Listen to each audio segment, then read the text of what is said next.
Good morning again. I don't know. I saw a few people sort of singing along, nodding their heads to some of those classic love songs. And if you haven't noticed already, if you haven't been to a shop in the last sort of 10 days, you can be forgiven for not seeing all the roses that are everywhere and all of the pink and red things and all the stuff they're trying to make you buy because it's Valentine's Day. So if you forgot, this was your healthy courtesy public service announcement reminder. So, fellas, not looking at anybody in particular, but make sure you haven't forgotten. But we're going to do a brand new series. We're doing this month of February. We just thought, we're going to do a series looking at love and the love of God. And just asking that question, like, what's love got to do with it?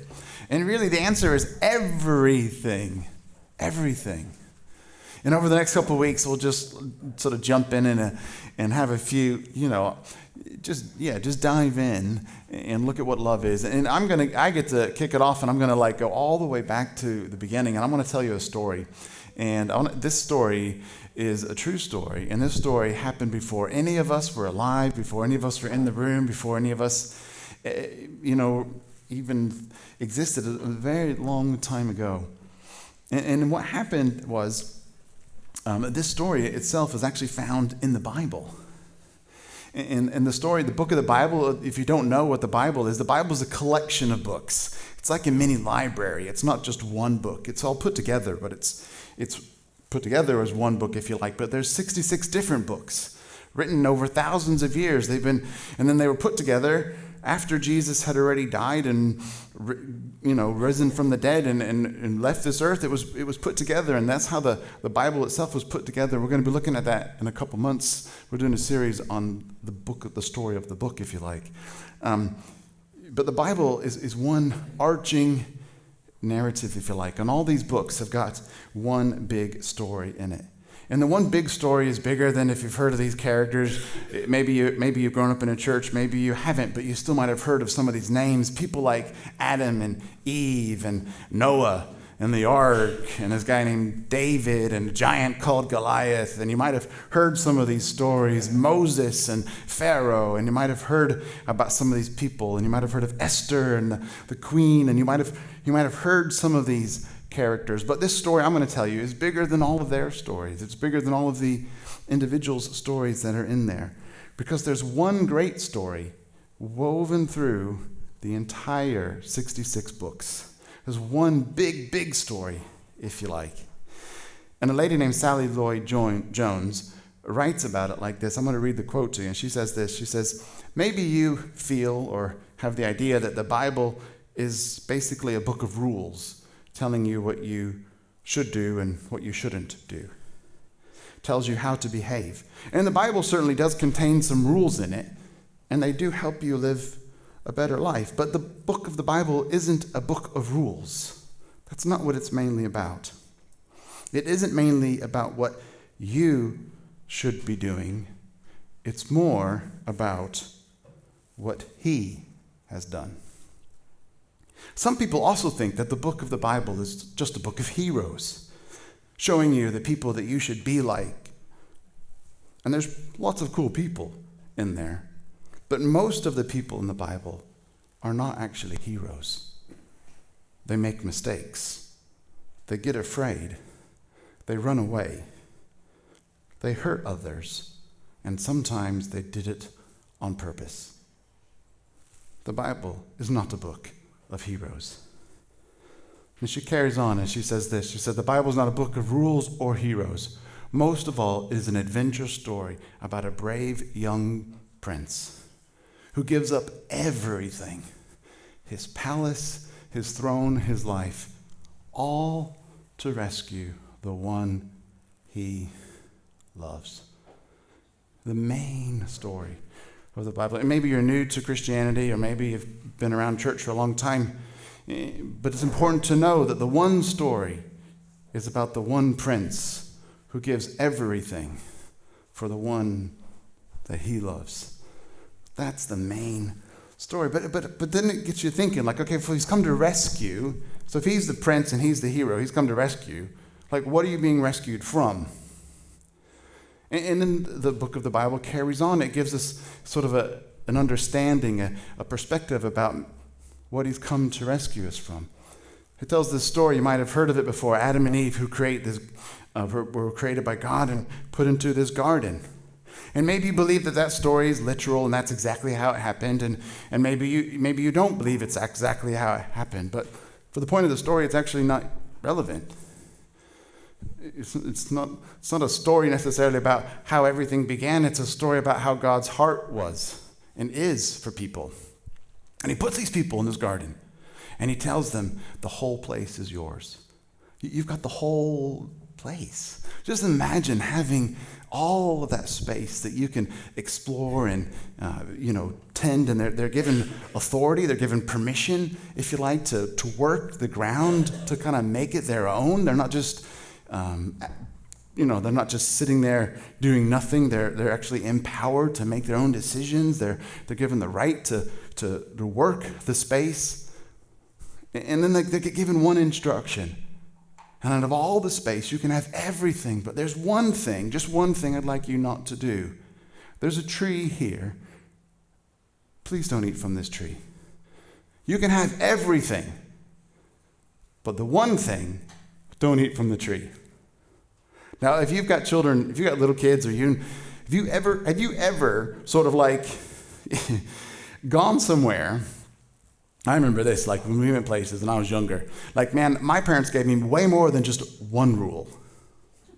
Yeah? It's like, sit there, be quiet, Like, whatever they serve you, just say, if you're going over to someone's house that you've not been to before, and it's like, whatever they serve you, just be grateful. Don't pull any funny faces when you see the food, Like, just be polite. Say, yes, ma'am. Say, yes, sir, no, ma'am, no, sir. Say all this kind of stuff. Make sure you try to at least taste the food. If you don't like it, at least taste it. Don't touch anything, like leave the little, and then I don't know if you remember this, maybe you've done this yourself as a parent. You're sitting there as a child and like, you're just so fidgety and you want to and then like you catch the eye, right? And you're like, you just know you're not supposed to be doing what it is that you're basically wanting to just do. And there's like so many rules. But then these guys, Adam and Eve, were only given one rule, one instruction. In fact, it's so heavily weighted on free reign,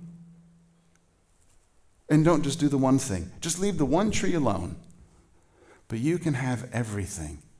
All of it's yours. Make the garden how you will. It's all yours. In fact, fill the whole earth. It's all yours. At the beginning, God's heart, I don't know if you've ever experienced this. Maybe you thought God was all about telling you what you shouldn't do or can't do. But man, it all started off with God saying, go for it. Go for it. Go for it. And maybe you've never had that perception of God in your life. It's pretty crazy. The one thing you don't do, though, is just eat from the tree. Which kind of makes you wonder, like, why would you even give them that choice? Why would you give them that opportunity? Essentially, it's because God didn't want robots. We are given as humankind the opportunity and ability and the power to make our own choices. And if God created humanity and gave them no choice, what kind of relationship is that? Just imagine, like, I don't know, having to do something because you're forced to do something, not because you chose to do it or want to do it. It's not a nice feeling, is it? Whatever it is. And yet God creates humanity. Whether you believe this is just an allegorical story or however it is written to help us understand what God is like. God is giving us the free reign, and he says, I want you to make your decisions. I trust you to make your own choices. And so they have the one tree that they have to avoid. They give it the one thing. You might know how this story goes. And even if you've never heard this story before, you probably know how it goes. Because when we are told the one thing that we can't do, it's usually the one thing that we do, right? So yeah, anyway, they then ate from that one tree. And they saw the garden and everything they were allowed to have, but they believed a lie. They believed a lie that said, God, why are you holding back on me? Don't you love me? Don't you really think I should be happy? Don't you really think I should have everything I want? I mean, do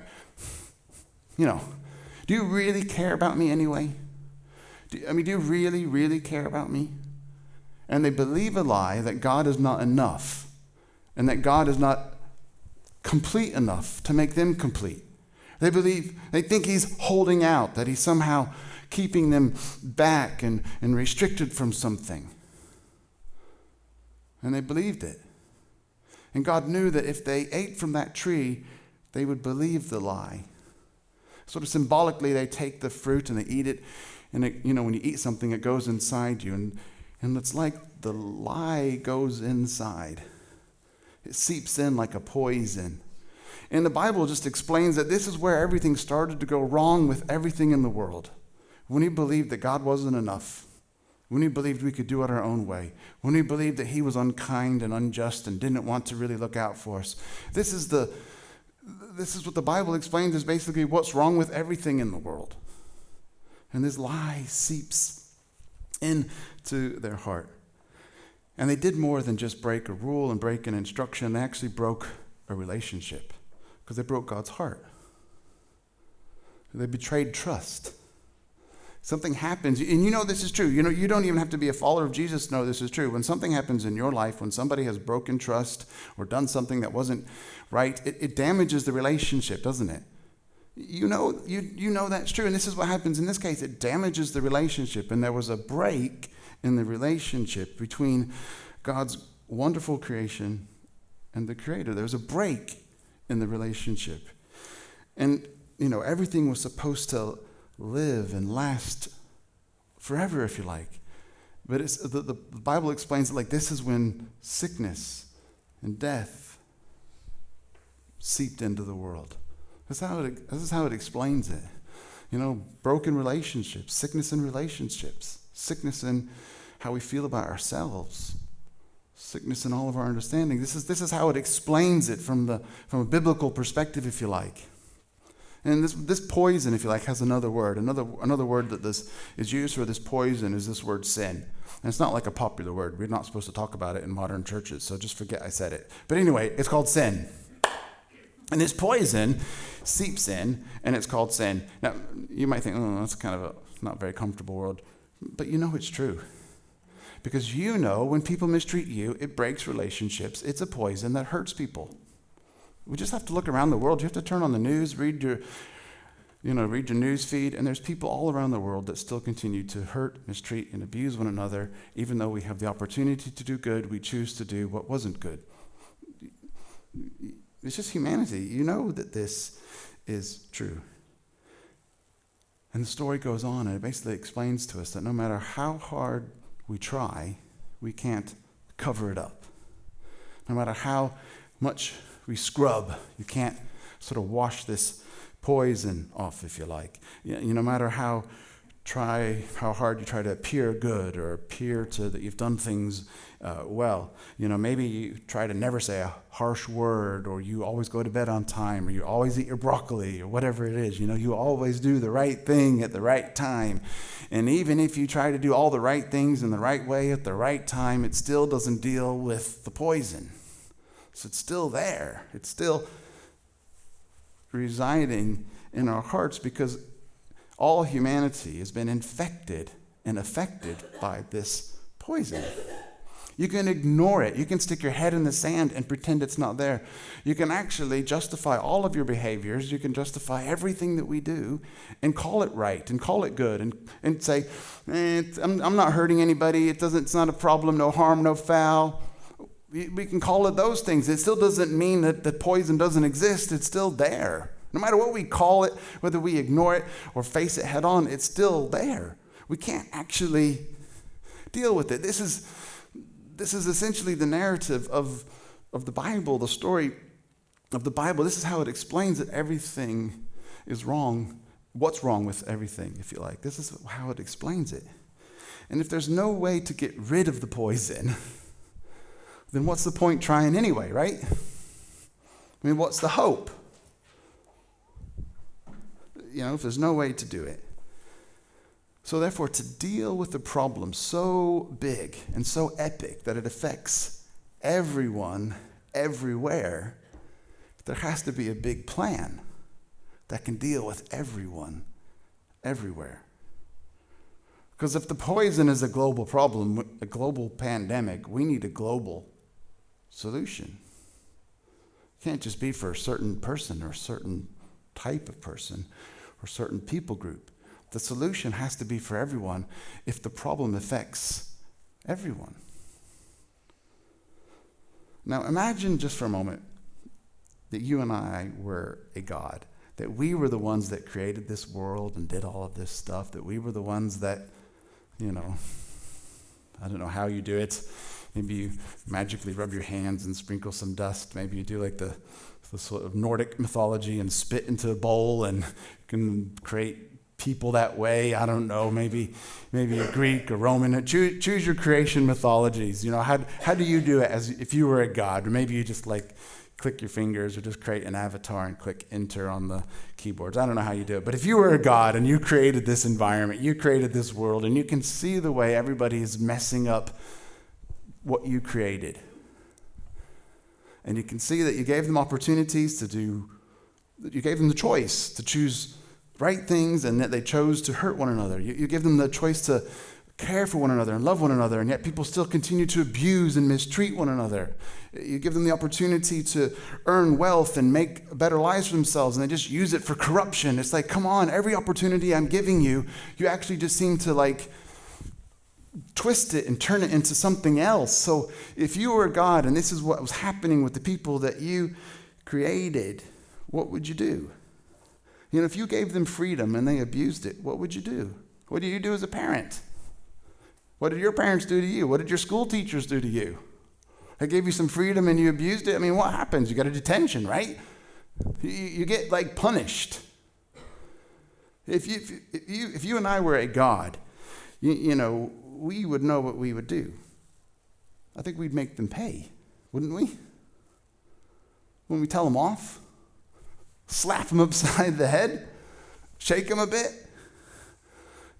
get your, mythical super duper gun thing and destroy the lot and start over. I mean, what would you do if you were a God? If you were a God and these were what the people that you created were doing, what would you do? Probably the same thing you do when people mistreat you. You'd want to destroy them, tell them off. I mean, what a failure of an experiment, right?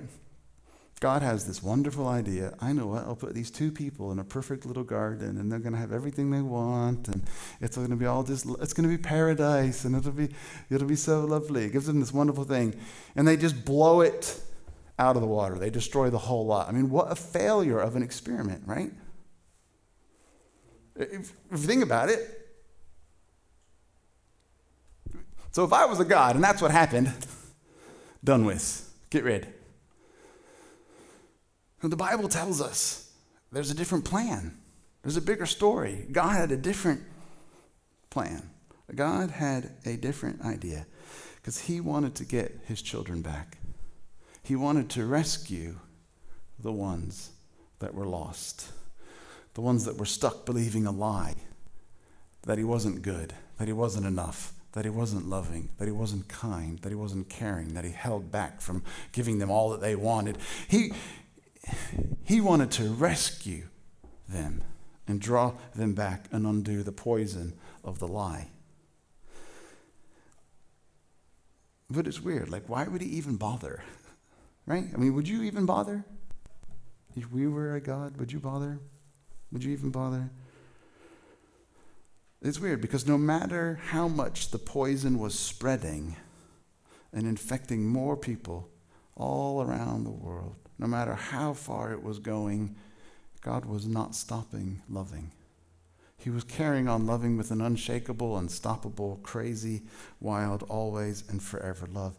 And no matter how far his children would wander, no matter how far they would mistreat him, no matter how far they would walk away, he was still loving with a never-stopping, never-ending, unbreakable, crazy, wild, tenacious, ferocious, I'm never going to give up on you kind of love, which is mad. And God has this plan. He's going to deal with the poison once and for all. Because he knows it's not about behavior. It's not about behavior. And you know this is true. Because if you have children, or maybe you did this yourself, it's not about just behaving properly and doing the right thing in the right environment. Because we all know how to behave when we're in the classroom, and we know how to behave when we're in the playground. We behave differently in different settings because we're able to do that. We're very easy to do that. We're chameleons, aren't we? Maybe we can do it in church. We behave differently here than we would do elsewhere, or with friends, or on a night out, or girls' night. Whatever we do, we behave differently. We're able to change coats quite quickly. So the issue, and you know this, is not about our behavior, because our behavior is a coat that we can change. And God's going to say he's got a rescue plan, and it's not about dealing with the behavior. It's got to be something different. It's got to be something more. I've actually got to deal with the poison. I have to deal with this poison that seeped in, this poisonous lie that seeped in. I've got to deal with that, because that's what corrupts the heart. And everything comes out of the heart. I'm actually not interested in your behavior. I'm more interested in your heart, because once your heart changes, your behavior changes. So God has this crazy, crazy, daring rescue plan. He's going to come up with an antidote to this poison. And like all good prescriptions, if your doctor gives you a prescription, it's no good if you don't take it. Yeah, they could tell you, I'm sorry, this is what you've got. You've got high blood pressure. Here's the tablets you need to take, and you leave them on the shelf. Do you know what's going to happen next time you go to the doctor? You still got high blood pressure.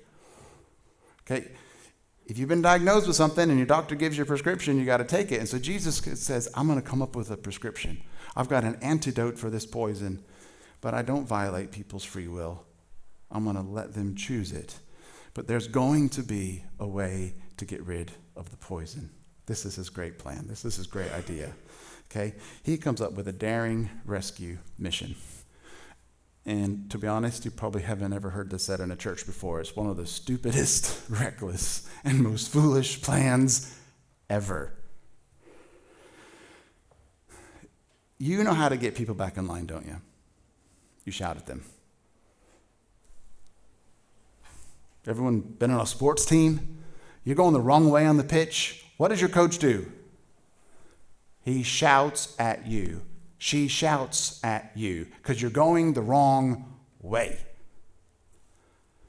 You know, somebody's driving the wrong way in traffic. What do people do? Honk their horns, flash their lights, shout at them. You make a bunch of noise. Maybe they get punished, they get berated, they get belittled, they get told off, they get mocked, they get told off. That's what you do with people who are going the wrong way. You correct it. You take that dent in the side of that car panel and you beat it until the dent is out. That's the way you deal with something that's wrong. You panel beat it. You beat it. And maybe you had that experience in life. Maybe you had a parent or someone in your life who thought the best way to get you to behave is basically to beat you into shape. And I'm sorry if that was maybe your experience. And maybe you know this is true because in your own heart, you know that in spite of all the beatings, it actually did nothing to change what was going on in here. In fact, it might have even made you hate them even more. But this is how we try to fix things, don't we? But God has this stupid plan, this totally reckless plan. And instead of sending in a warrior or a CEO or somebody to fix the lot, he sends a helpless baby. Instead of sending in somebody who can reorganize the whole system, redo the structure, do some business realignment, fire the middle management, get a new CEO in place, rather than sending in some massive military commander who can whip us into shape, he does the dumbest thing and he sends a baby, a helpless baby. who can do nothing. God so loved the world that he gave his one and only CEO, right? He gave his one and only apprentice. He gave his one and only Jedi master. He gave his one and only, mighty warrior. He gave his one and only son. He gave his one and only son that whoever, everyone chooses, whoever chooses to believe, because you have a choice, whoever chooses to believe in him will not die, but have an everlasting life. And I didn't send my son into the world. God didn't send his son into the world to condemn the world, which means destroy, punish, get rid of, wipe out, condemn the world, to say enough is enough, that's it, I've had no more with you. He didn't send his son into the world to condemn it, but to rescue it, to rescue the world. And if you and I were a God that could see the global problem, which in spite of humanity's best efforts to get rid of it, they're still stuck in it, we really wouldn't send a baby. Just wouldn't do it, would we? It's a dumb plan, y'all. Let's be honest. Let's think about it. It's a dumb plan. And maybe that's the most refreshing thing you've ever heard, because you're new to Christianity, you're new to faith, and you think, why do people believe this stuff? Because it's dumb. I've just told you, it's a dumb plan. Why would you send a baby? It's a dumb plan, right? Come on. It's a dumb plan. Isn't it? Too many of you looking at me thinking, why have you said that? But logically it is. Okay? People who don't know Jesus yet or are new to faith understand what I'm saying. That is a dumb plan, okay? It's a silly plan. And he does it. He sends this plan. It's just mad. It's foolish. That's all I can say. And then when Jesus arrives, it's like he didn't read the manual about how you're supposed to treat people, because for some reason he treated people that shouldn't have been treated well, he treated them well. People who were outsiders, he allowed them to be insiders. People who weren't doing the right things, he allowed them to be friends with him. And it really messed up everybody's idea of what religion and what God was supposed to be like. It just messed everything up. It's like he just didn't really get it. There's people that you should avoid in life and not hang out with, but he just did the opposite. He seemed to hang out with those kind of people and spent more time with those kind of people. And people who were nothing like Jesus seemed to like to be around Jesus. And the ones who should have been looking for it and realized who he was didn't like what he was doing and wanted to get rid of him. Like the whole thing was, crazy. And I don't know. Everyone was invited, and he invites people to experience what he's got on offer. And everyone was welcome. It's crazy. So how is he going to fix everything? Okay, so now we've done this. Okay, you've seen your plan, and you're growing up, and your boy's not really doing the social stuff right either. This is like a failure of a plan, isn't it? If you're going to gather the people to make the big change, to get rid of all this poison, you don't pick the outcasts, you don't pick the widows, you don't pick the infirm, you don't pick the people that society's already said are unclean, unwanted, and unlovely. You don't pick those people. Man, come on. We all know this is true. If we're going to have a plan, you're going to get the best of the best to do it. You don't pick the worst of the worst. It's like the whole plan is just silly. Okay? And sometimes people do silly things for love. So he gathers the wrong kind of people. And he's figuring out, how is he going to explain it to them? And he does it in this way. They're getting together, and they're going to have a meal together. It's called the Passover meal. And it's something that they did as part of the rhythm. And for the Jewish people, they remembered that they used to be slaves in Egypt. And then Moses helped rescue them, and they are no longer slaves in Egypt. And they're having this meal together. And Jesus has this idea. He's like, I know what. I'm going to help explain to them what the plan is, what my great rescue plan is going to be. And what he does is he's sitting there, and they're getting ready to sort of have the meal together. And he says it to them like this. He wants to help them understand in a visual way. And so he says to them, because they're eating together. They're celebrating something to do with Moses, but he's going to change it entirely for them.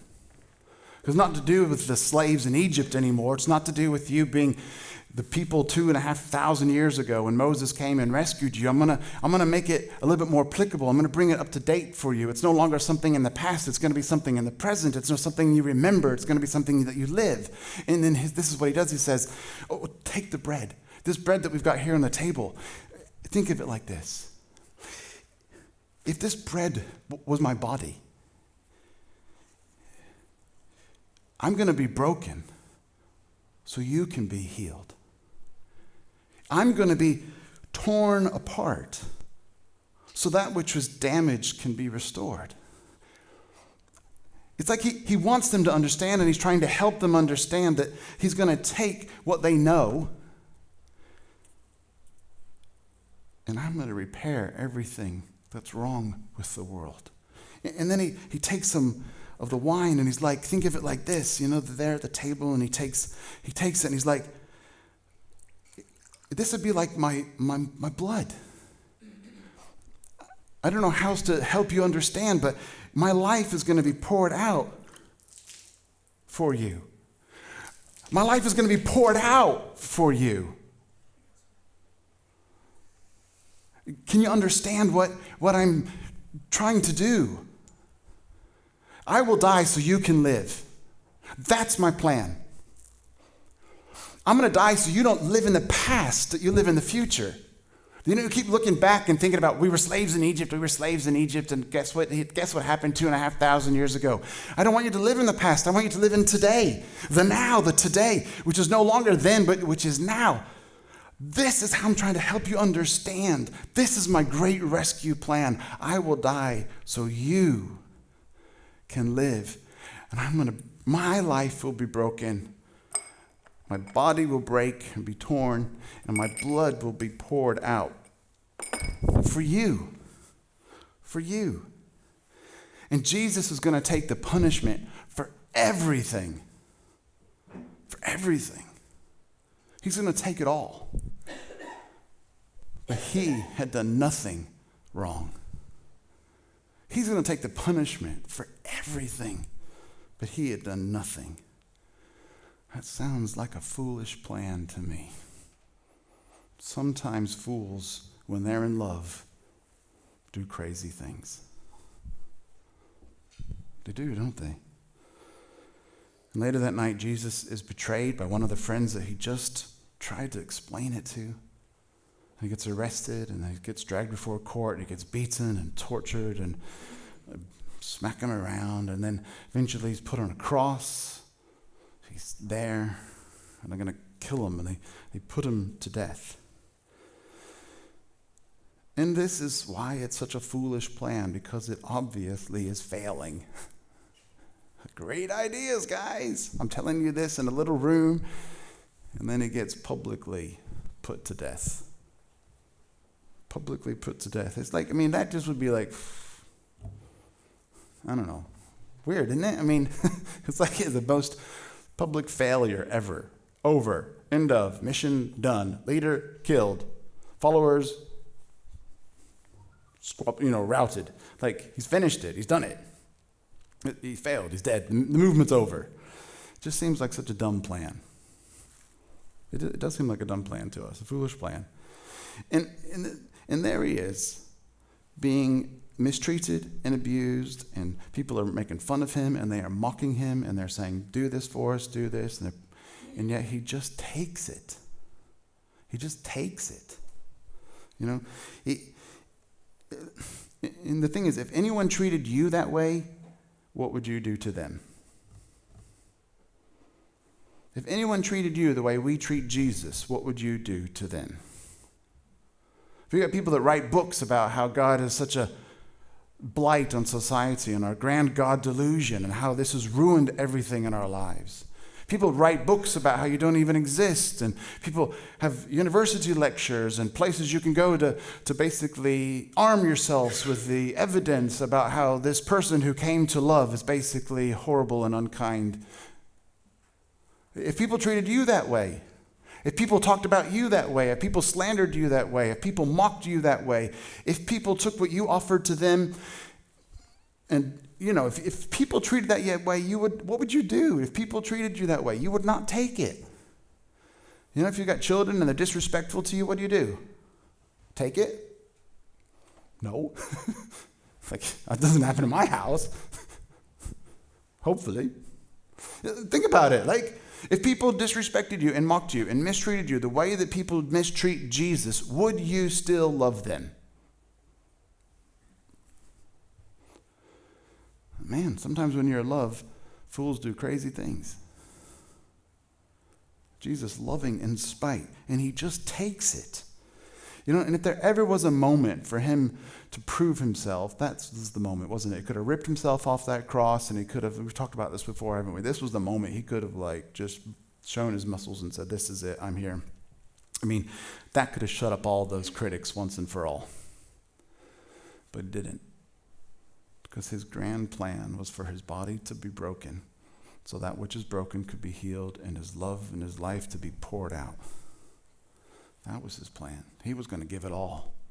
He wasn't going to stop. It wasn't going to stop when it got uncomfortable. It wasn't going to stop when it got painful. It wasn't going to stop when you didn't want to carry through. He wasn't going to stop when he was being mistreated and misunderstood and misjudged. He wasn't going to stop in all of that. He was going to carry on because he was going to go all the way. He was going to give everything, very to his last breath, everything.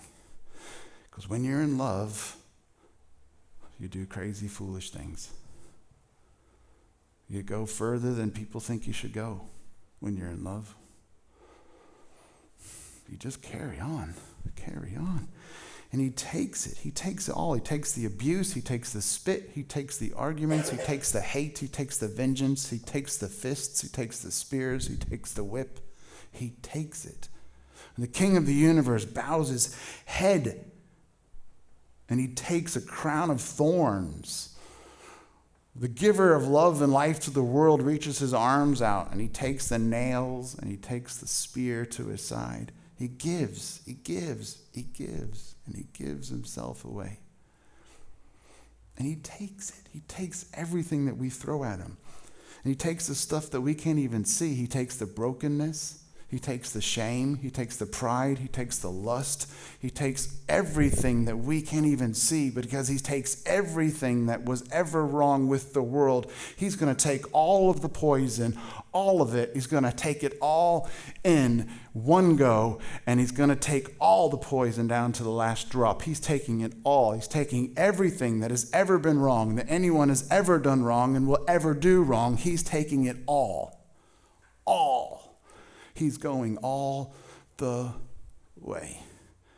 Because when you're in love, you do foolish things.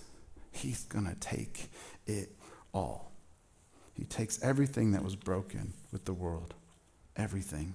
And he takes it for anyone, and he takes it for everyone. He takes it for anyone and everyone who would choose to believe and put their trust in me. And God so loved the world that he gave his one and only Son, that anyone and everyone who chooses to believe would have part of this everlasting life. You'd have a life that's never going to stop, basically. Paul writes about it like this to a group of people in Romans, and he says it like this. He says, Christ arrives right on time to make this happen. He actually didn't, and he doesn't wait for us to get ready. He doesn't wait for you to perform and get yourself behaving properly. He gave himself in death when we were too weak and too rebellious to do anything for ourselves. And even if we actually hadn't been so weak, let's be honest, we wouldn't really have known what to do anyway. And then he carries on. He says, we can understand the idea of somebody dying for somebody that's worth dying for. You know, yeah, of course, we can understand how someone good and noble can inspire us to selfless sacrifice. But God put his love on the line for us by offering his Son in death when we were of no use whatsoever to him. Paul's essentially saying this whole plan doesn't even make sense. We can understand it if you die for somebody who's worth dying for. But why would you die for somebody who's too weak and too stupid and too self-absorbed and too arrogant and too disinterested to even care what you're doing? Why would you die for them? That's what Paul's saying. Why? He's just like, it's crazy. It's such a foolish plan, if you like. God doesn't wait for you to get cleaned up first, to make yourself presentable, to become his friend. Paul's saying that he paid the price for us, paid the price for you, even before we figured it out. It's pretty cool, actually. He didn't wait for you to get cleaned up. He didn't wait for you to detox. He didn't wait for you to figure out the right thing to wear and the right words to say. He didn't wait for any of that stuff. He didn't wait for you to get your life sorted and everything fixed in life. He didn't wait for you to read the Bible and know how it all works. He didn't wait for you to prove yourself. He didn't expect you to earn it. He didn't expect you to prove yourself. He gave himself before we did anything worthwhile. Because it's not about us proving ourselves, and it's never about you having to earn his love. It just gives it away.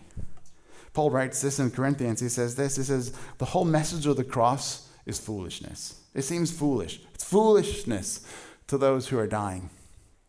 We don't understand it. But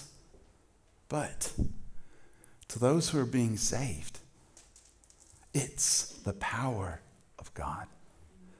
He's saying, like, whoever believes in me will not die, but have everlasting life.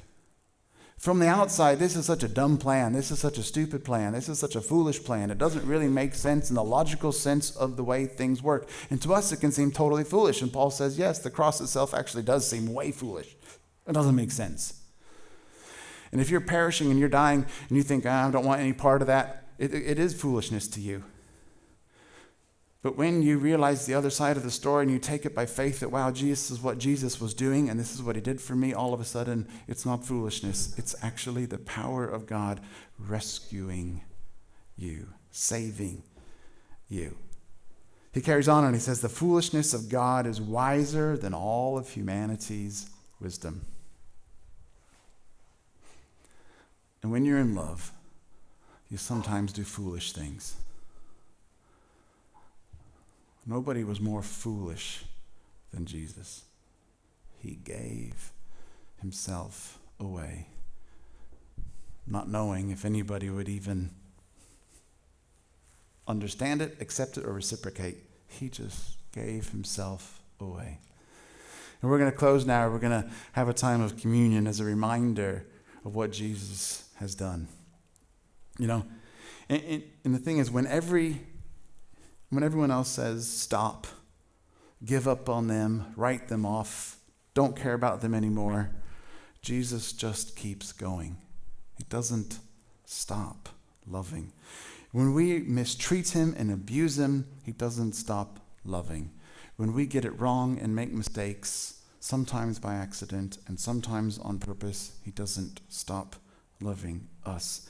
When we feel unworthy and unloved and undeserving, he doesn't stop. He keeps loving.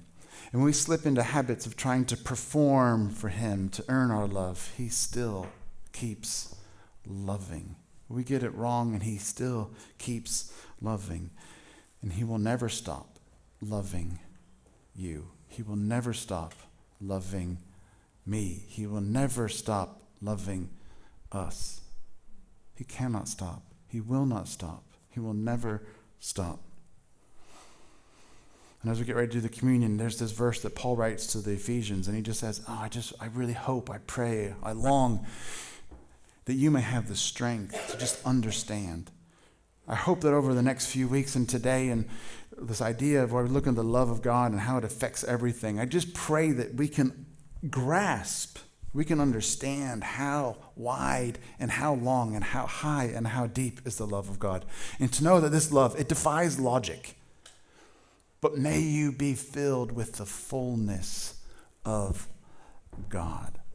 Paul writes, he just says, I hope that we can grasp and understand. And I hope today that we can all grasp and understand a bit of the love of God.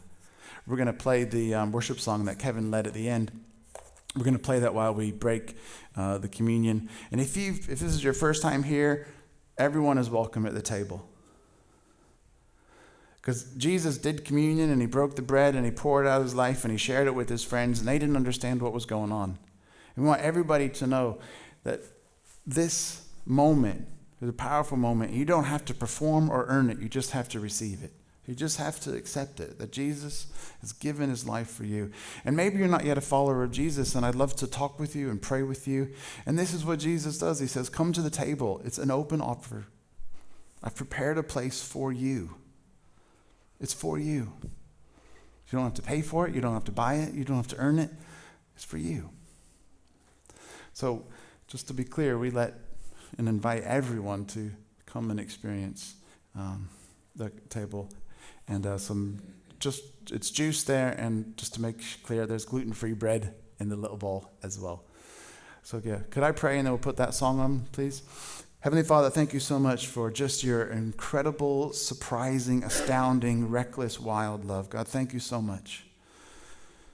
And we can't even understand it. It's such a strange, foolish, crazy thing. But all of a sudden, when we do begin to glimpse and grasp what it is you did, all of a sudden our hearts are full. God, we begin to realize how wide and how high and how long and how deep your love is. Wow. Thank you, God, for everything that you've given for us. God, I just pray for everybody here, whether they're here in the room this morning or for watching online later, God, that you just be with each person. Let them know how much they are loved by you. In your name we pray. Amen.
Away.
you have an amazing week, whatever you've got going on. And every time you have a bit of bread this week, you just remember again the one who gave everything for you, who is fighting for you. And you might not even believe in Jesus yet, but you've got somebody who's fighting for you. You might have loved ones in your life, children or family members, spouses that don't believe in Jesus. But just know that he is on their case. There is someone fighting for them. And whatever lie they built, whatever wall they built, he's working to break it down because he's pursuing their hearts. So be encouraged to know that God loves you. He loves everyone in your life. Have an amazing, amazing week. We're going to carry on with this theme in the next couple of weeks. So we'll see you again. Is this love?